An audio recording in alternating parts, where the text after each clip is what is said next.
We continued to study the Special Operations Manual and look at each aspect of it and try to determine the authenticity of it. Subtleties like the use of the term Central Intelligence instead of Central Intelligence Agency show a subtle amount of arrogance that is indicative of the Central Intelligence Agency in 1954. The 32-page Special Operations Manual also includes the Extraterrestrial Technology Classification Table.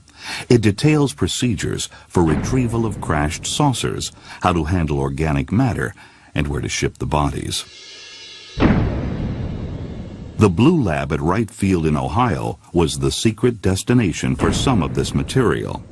A young woman named June Crane worked in a classified office at the base. Shortly before she died, she told her story. I started at Wright-Patterson in '42. I was 18 years old, and all of the people I worked with were older than me. So I'm probably the last survivor of my lab group, and probably the last one still around to talk about it.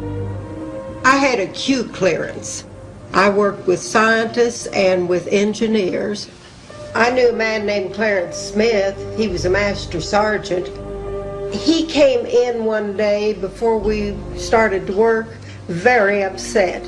Clarence told us that his plane brought back 2 bodies in crates from New Mexico. When I asked which plane had crashed, he said, it wasn't a plane, it was a flying saucer. Well, they knew of 3 crashes that I was aware of by 1952. Maybe there were more. In '52, there was a crash cover-up. Roswell was in '47. That balloon story was a damn lie then, and it's still a lie. When I interviewed June, I realized that I was getting a rare glimpse into another period of time that was right at the heart of the mystery of ufology. I began to understand the full extent of the cover-up, the difference between what was commonly known to engineers and scientists and what is probably still known to this day and what has been revealed to the public. An officer showed me a piece of metal. I think that it was Lieutenant Rose. He was one of those guys in the office who liked to talk to me.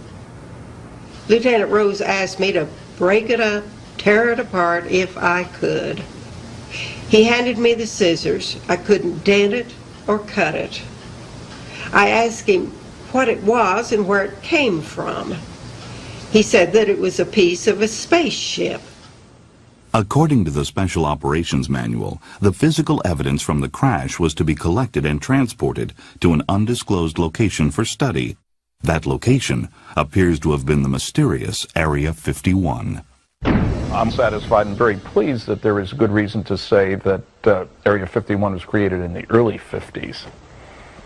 Now we have that reason. We didn't have that reason before. Skeptics have claimed that Area 51 did not exist when the Special Operations Manual was published in 1954. But according to this Las Vegas newspaper, a huge government installation began construction in the Nevada desert in early 1951. The project was cloaked in a security blackout and has remained so to this day. Many believe it is where the technology of these alien craft is being studied. It causes one to ask the question, and I don't know the answer, but to ask the question of to what extent might we have been successful in reverse engineering some of the discoveries from crashed flying saucers. Now that the sound barrier has been cracked, the thermal or heat barrier is the goal of the experimental X-2 rocket plane. The stainless steel bullet, designed to stand speeds of more than 2,000 miles an hour, is released. On these tests, the rocket plane is not fueled, but in future runs, when it attains maximum velocity, heat developed by friction may reach more than 1,000 degrees. Here, the ability of metal and alloys to withstand the heat are expected to provide valuable data for projected spaceships and satellites. The slim metal ship may furnish some of the answers as the world enters the space age. The Atomic Energy Commission and Nuclear Energy Propulsion of Aircraft are currently conducting research for advanced technologies in atomic engines and radical propulsion studies. Integration of hydrogen-based fuels and electro-hydrodynamic technology may open up for us development of super aerodynes with Mach 5 capabilities. some of the technology, yes, they have improved on or discovered, and it's being used today.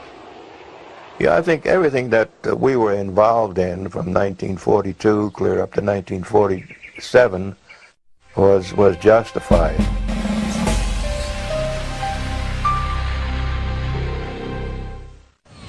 Just weeks after the crashes at Roswell, President Harry Truman named James V. Forrestal as the first Secretary of Defense. On September 24, 1947, a top-secret research and development operation was established under his direction. It was called Majestic 12. It's my understanding that MJ12 was basically a sort of oversight, administrative, policy-making group, very small, and that the people who were responsible to MJ12 were very select people in various branches of the intelligence community, the military and military department. So it was very compartmented. It wasn't some huge operation. MJ12 supervised several agencies involved in various aspects of the UFO phenomenon. But only the 12 Majestic members knew the whole story, and they reported only to the President on a need-to-know basis. One of the reasons that there are so few leaks is that 9 out of 10 people are loyal Americans when they sign a security oath, and they are rigorously defending what they've agreed to. Namely, they're not going to tell anybody. And so therefore, really only 1 out of 1,000 persons ever gets close to leaking the story. One of the most stunning documents that arrived in Tim Cooper's mailbox was the first annual report of the Majestic 12 operation. And this was a primary report and then 3 annexes comprising 17 pages. Many unusual commentaries were included. Everything from missing soldiers to airplanes that have been shot down while chasing UFOs. There's a section called Government Policy of Control and Denial. One of the most difficult aspects of controlling the perception in the public's mind of government attempts of denial and ignorance is actual control of the press. People ask, how on earth would you keep a secret like that so long? And the way they did it was to begin with the security procedures that we developed during the Manhattan Engineering Project for the first atomic bomb. Compartmentalization, to tell each group only a little bit of the story, so hardly anybody has the big picture. And then, of course, security tests, security oaths, fines, and ultimately threats. There's a section called Constitutional and Domestic Issues, and it states, in dealing with clear violations of civic law and guarantees as defined under the Constitution, it has been discussed among members of Majestic 12 that such protection of individual rights are outweighed by the nature of the threat. Clearly, they thought that ETs landing or being involved in the American citizenry was so important that they would control, capture, and manage every aspect of that interaction. It's a very interesting group of people. 6 civilian, 6 military, 2 Air Force, 2 Army, 2 Navy. And some of them were very well known, but some of them weren't very well known, but turned out to be perfectly appropriate. As President-elect Dwight Eisenhower was preparing to take office, he was briefed about the ongoing UFO investigations of this elite group. I believe the Eisenhower briefing document is genuine. The list of members, I thought that would indicate it was phony because Dr. Donald Menzel, a Harvard University professor of astronomy, was listed as a member. But he was a total skeptic. He wrote 3 anti-UFO books. You certainly don't need a security clearance to teach astronomy at Harvard. First of all, the objects are not unidentified. We know what they are. Second, in many cases, in most cases, are not flying. And finally, in many cases, they are not even material objects.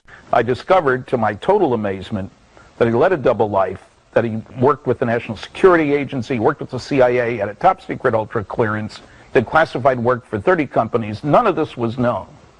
By the time Eisenhower read this above top-secret document, the founder of the Majestic 12, James Forrestal, was dead. In March of 1949, he was diagnosed with depression and ordered to the Bethesda Naval Hospital.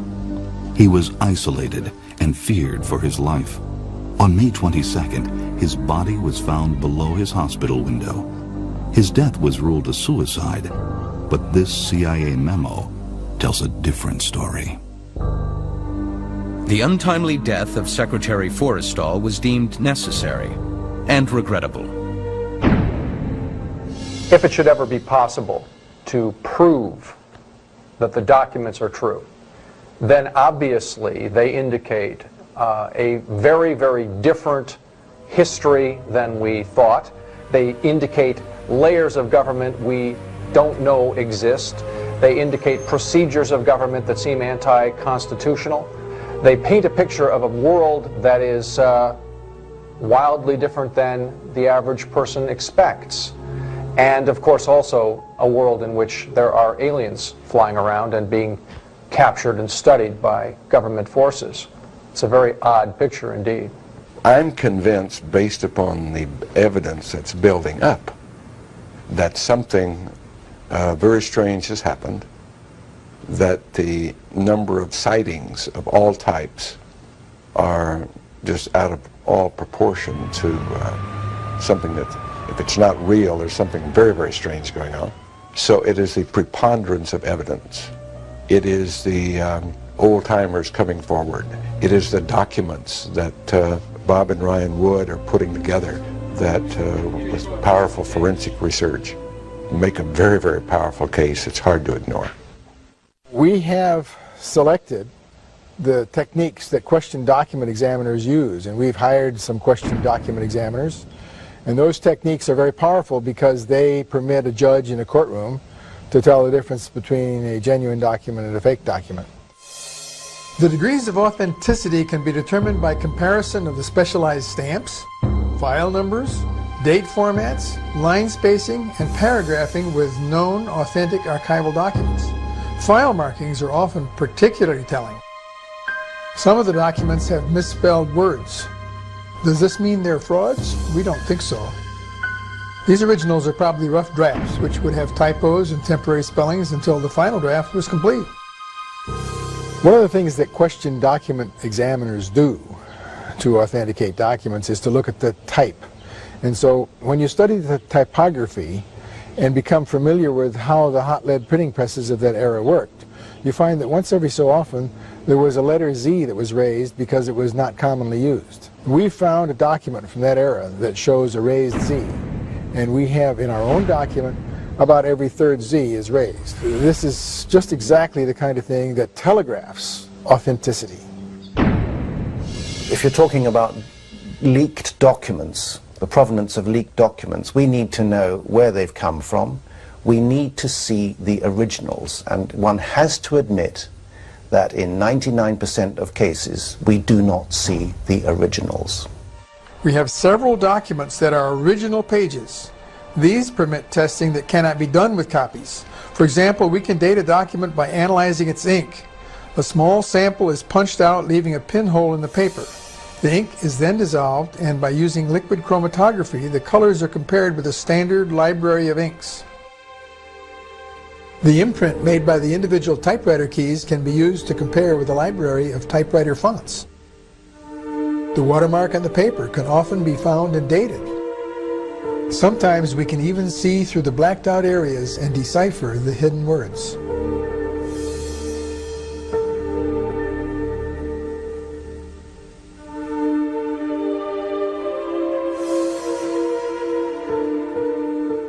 During the authentication process of the Eisenhower briefing document, Stan Friedman went to the National Archives and, in the presence of an archivist, found in their files what's known as the Cutler-Twining Memo, which mentions MJ12, MJ12 Special Studies Group. We have an original onion skin paper with the appropriate watermarks, original declassification markings. It is a hard, physical, testable piece of paper. It's in a secure facility at our National Archives in College Park, Maryland.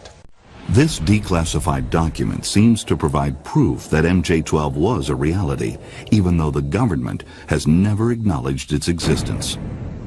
So, after you use these question document techniques to the best of your ability, it turns out that the documents almost speak for themselves as being genuine.